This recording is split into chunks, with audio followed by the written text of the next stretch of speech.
how might understanding the DDT and the TED, dynamic help kiddos who are stuck in the house and they can't go anywhere? Right. So how will they learn how to practice it on others? Or even why would it help? So if you were Right. encouraging somebody to read, if you're one of your friends to read the book and they say, well, I'm going to be home for the rest of the, Right. for the school year or something, Right. why would it still be a good idea for them to read it? Because you're going to go back sooner or later. And you also have relationships at home, right? Yeah, with your mom, dad, sister, brother, Siblings, family, friends. When what would the persecutor, by reading this book, if he says, you know what?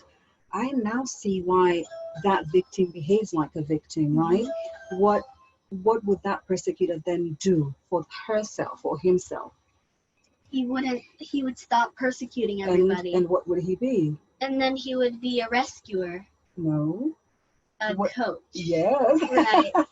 Or a challenger, maybe. Right. Right? Because that's, you actually nailed it, because part of it is, we think if I'm being a persecutor, then I think, well, why do I treat another person like a loser? Right. But maybe that's my approach, might be what is wrong.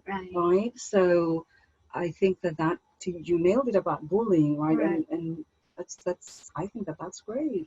And we try to encourage Gabby and her sister, so she's Gabriella, her sister is Isabella.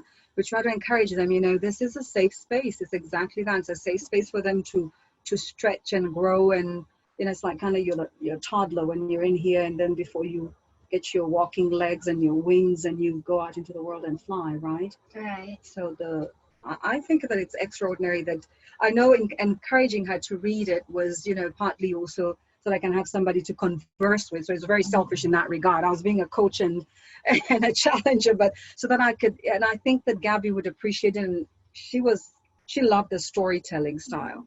I know she did. And she liked that it was a story. I think she was thinking it's maybe a very, like, a psychological manual. So I think she liked that it ended up being a story.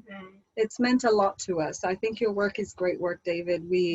Obviously, I come back to it. It's almost been 10 years. I think it's been a while since Presby. And so it's I keep coming back to it, in the baby steps, right? What do I want? What's a baby step? What can I do now? And we talked about it with Gabby about focusing on the things we have rather than the things we don't have. As creators, what do I have in my hand that I can use to get to what I want? So thank you.